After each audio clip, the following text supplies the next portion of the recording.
Welcome back to the Mob Mentality Show. My name is Austin Chadwick, and I have my co-host Chris Lucian with us. And we're kicking off a series on remote mob programming. Since we've been doing it for a while now, we have some tips and tricks to share. And we're first going to be talking about remote mob programming etiquette. So is there anything you'd like to get us started with, Chris, on that topic? Yeah. So I've been thinking about this a lot. A couple of years ago, maybe a year ago, I read Scott Kelly's book Endurance, and so Scott Kelly he spent a year in space, and so what was interesting about it was he brought up this book, or not a book, but a set of rules called expedition behavior, and for astronauts that basically had to live with each other in a weird kind of in an isolated environment, but they're isolated together, and they're basically seeing each other all day, every day.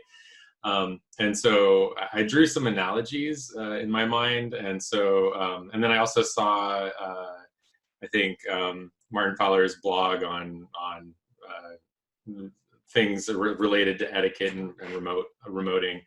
And so I just had some thoughts around it. And so what was cool about expedition behavior was it's just the things that you do. There are items like don't get on people's nerves, help people out, but don't routinely do their work for them. Keep it funny or keep it humorous. And a number of others. And so I think, like, rather than getting too deep into that, I just wanted to kind of mention it as being inspiration for thinking about etiquette. And then on Fowler's blog, I think I had also seen the kind of accidents happen idea. And so that was also a piece of that kind of led into this thought as well, is, if somebody forgets that their mic's on and does something embarrassing, right? Like, the best thing is to do is to just drop it and don't do anything with it, right?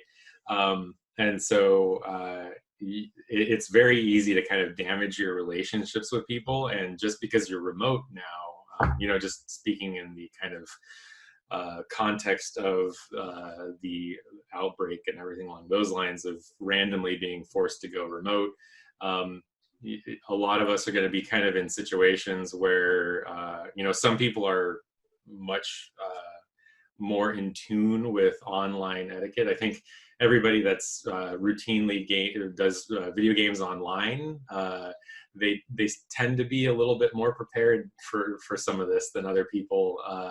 And others that have never done remote work before are going to run into all of the mistakes that other people had kind of encountered in the past. So I really like that concept that I had seen in that blog.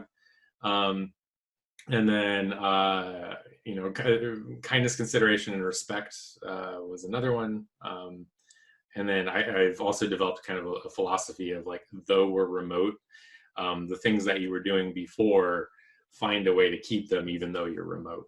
And so examples of this might be like celebrations or even happy hours and things like that. So it's this idea of, and a good example of that, I think, is one of the developers on the team has been basically doing Zoom calls or Skype calls with team members during lunch that they normally would have walked to the local Mexican restaurant with, and they just eat while on the chat with each other as if they're sitting at the table. And that kind of helps keep a sense of normalcy. So I don't know, that's where the inspiration came from. And so I just wanted to kind of chat back and forth about, like, etiquette and what that looks like, and maybe people can post in the comments and their thoughts on this topic too, and keep the conversation going. But I don't know, what are your thoughts on that? What do you think is good etiquette for remoting? Yeah, I mean, I think I really liked what you said, where kindness, consideration, respect, and it kind of reminds me of keeping it human, right? And that goes into what you're saying about people still doing the same things they would do. Like, I normally would take a 10-minute break and go on a walk with my friend. And so like you said, I've seen people do that. They'll go on a break and they'll go on a walk, but they'll just remote walk, a remote video chat, or they would say, hey, on Fridays, we go celebrate, right? And we go to our favorite place to have a drink or something. And I've seen people, they would post a meeting or virtual video meeting and still go do it. And I think that's a great way to keep the kind of humanness and relationships going. Another thing that occurred to me was, I liked, it was something that Lynn Langett said was, just because you're remote doesn't mean it becomes like, robotic and like, okay, we're all working, let's just work. You know what I mean? It's, if you're sitting with that person in the mob in person, you would probably not start with, okay, on line 10, I'm going to enter this function. You would say like, oh, how you doing? How was your night last night? And so to kind of start those sessions with those kind of questions, or to keep it more human. Or like I've noticed on, when we're working on cloud functions, the build time's really quick, but on some of our more monolithic apps that we haven't quite broken down yet, the build time's a little bit slower, but it's a great time to be like, okay, I know it's going to build for 20 seconds. I can ask, my friend Matt about, what he said the other day about this and just follow up on it, just for a little quick conversation to keep it human. One piece of etiquette that I need to keep remembering is pause, and this probably applies to remoting and in-person mobbing. But I think for some reason it takes more thought with the remote, because I feel like it's easier to look away from people's faces and not read body language, but to make sure there's enough room for others to say what they're thinking, right? Yep. And so, go ahead. Yeah. Yeah. So that reminded me a little bit of kind of like a practice that we had kind of gone with our first experiences with remote mobbing, where we had only one person remote. But that was the idea of like keeping the camera and the video next to each other on a separate screen. So you always had to like, okay, I'm looking at my code, so I'm looking straight ahead. And then if I'm looking at you, I'm actually turning to look at you and talk to you. Yes. And that practice had been really good. So that might be something where it's like acknowledging and preserving the interpersonal interaction and making eye contact, even though you have a camera and a screen in between you. That's been really important too. And another kind of practice that I saw to help with the pauses is, I don't know about maybe the mobbing side, that happens more dynamically, but when we're doing kind of remote retrospectives and things like that, it's rather than like raising your hand and people not seeing the video of you raising your hand, putting emojis into a chat system when you want to speak next.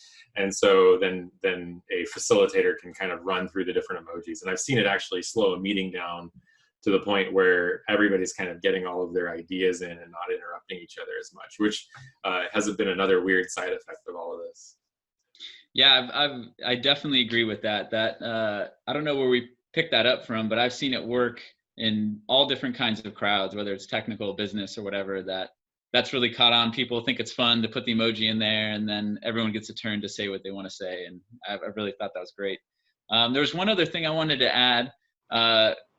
So what was one of the principles in that book? It was maintain a sense of humor or something like that? Yeah, absolutely. So yeah, in expedition behavior, it varies from place to place, but they always have something about having a sense of humor, and not complaining is the inverse of that. So some of those principles is like, we're in this together for the long run. If you complain about the problem that everybody's experiencing, you're just making it worse for everyone.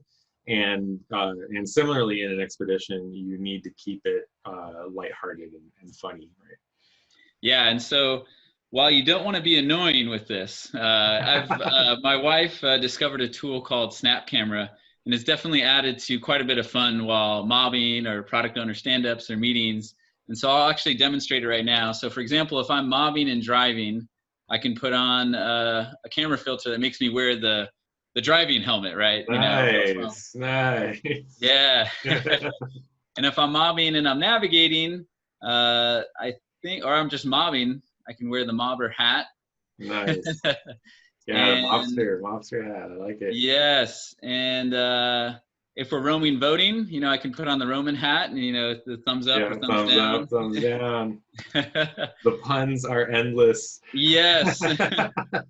I'll do two more and then I'll stop. But sometimes, it's like, hey, I have an idea. And then I'll put up my eyebrows and then the light bulb goes. Wow. And then the last one is just for fun. If you just want to surprise someone in the meeting, it's just have a pet on your head, you know, so. Have a cat on. Yep, exactly. You're Yeah, deep in so thought. yes.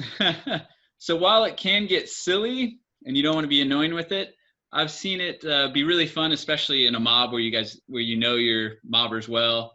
It can be a fun thing to add. But we've even sprung it on more product business people, and they've enjoyed it. And Yeah. it seems to definitely lighten the mood. Yes. Yeah. So something to try out and experiment with.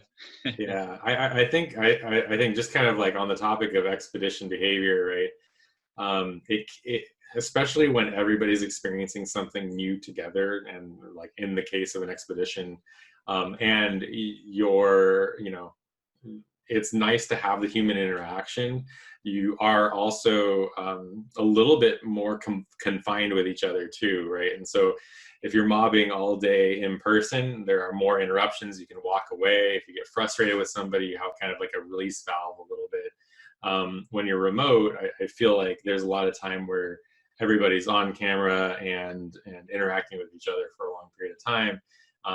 And so a lot of those same principles. And so I would recommend, like, we'll link both in the show notes, but researching expedition behavior is really important. But I would even go farther than that and read the endurance book by Scott Kelly, because I think there's a lot of good kind of little nuggets in there for people that are basically kind of interacting with the same group of people over and over again for a really long period of time in uncomfortable situations. And so, if that wasn't remote mob programming, I don't know what is. So, Yeah, and you're right. I mean, I think like mobbing in person, it amplifies the humanness of things. So if it's awkward, it can be really awkward. If it's fun and productive, it can be really fun and productive. It can be really amplified. So I think inspecting and adapting till you get to the fun or the productive is worth doing. And so I think with that, we're kind of coming up on our time box for this episode. Anything to add before we close it out? Yeah, I mean, just everybody out there, please treat each other well, right? And just understand, everybody, have empathy, because there's going to be a lot of situations where skill disparity on a mob can have some effects, and handling those well is really good. I think the ability for one person to be remote is going to be very different from others, and the comfort level. And so just understand that when you're going into this. And so whether it's expected or not that you're remote, it's important to understand that the other people on the call with you are experiencing either similar or different emotions, and keeping that front of mind is really important. Right on. Well, like and subscribe, and please share if you think this will be helpful to other people. And until next time, have a good one. Bye, everybody. Bye, everyone.